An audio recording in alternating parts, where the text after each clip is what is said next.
રાજકોટ જિલ્લાના ધોરાજીના માર્કેટિંગ યાર્ડમાં આજરોજ ડુંગળીના ભાવની ખરીદી શરૂ થઈ ગઈ છે। ત્યારે હાલ ધોરાજી માર્કેટિંગ યાર્ડમાં 2200 કટ્ટા જેવી આવક ડુંગળીની જોવા મળી છે, જેમાં 250 રૂપિયા તથા 700 રૂપિયા જેવો ભાવ એક મણનો ડુંગળીનો ભાવ જોવા મળ્યો છે।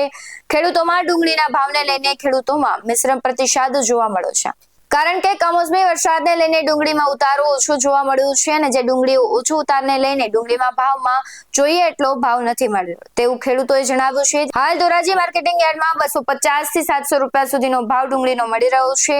ધોરાજી માર્કેટિંગ યાર્ડમાં 2200 ડુંગળીના કટ્ટાની આવક જોવા મળી છે। ઉપલેટા તાલુકાનું વડાડી ગામ છે। અહીંયા જે માર્કેટિંગ ભાવ મળે છે કેવો મળે છે? એ 250 થી માંડીને 600 650 ભાવ કેવા કહેવાય? ભાવ બહુ ઓછા કહેવાય। કારણ શું છે? કારણ એમાં શું છે, ડુંગળીમાં ક્વોલિટી નબળી બહુ થઈ છે, બગાડ ને એવું બહુ છે, વરસાદ અતિવૃષ્ટિ બહુ છે ને એટલે બગાડ ને બહુ છે એટલે નથી ભાવ મળતા। સારી ડુંગળીના ભાવ મળે, સારી ડુંગળી થતી નથી।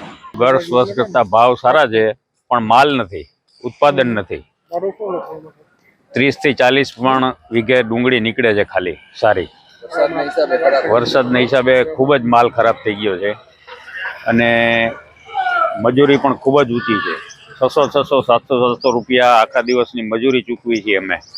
ડુંગળીની અંદાજે 2200 કટ્ટાની આવક છે। ભાવ 200-250 થી લગાડીને 750 સુધીના ભાવ આજે ગયેલા છે।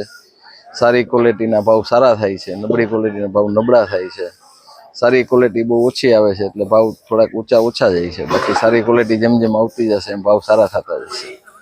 સારી ક્વોલિટી આવતા જ 15 દિવસ લાગશે બધી। DS9 TV ન્યૂઝ સાથે કૌશલ સોલંકી, ધોરાજી।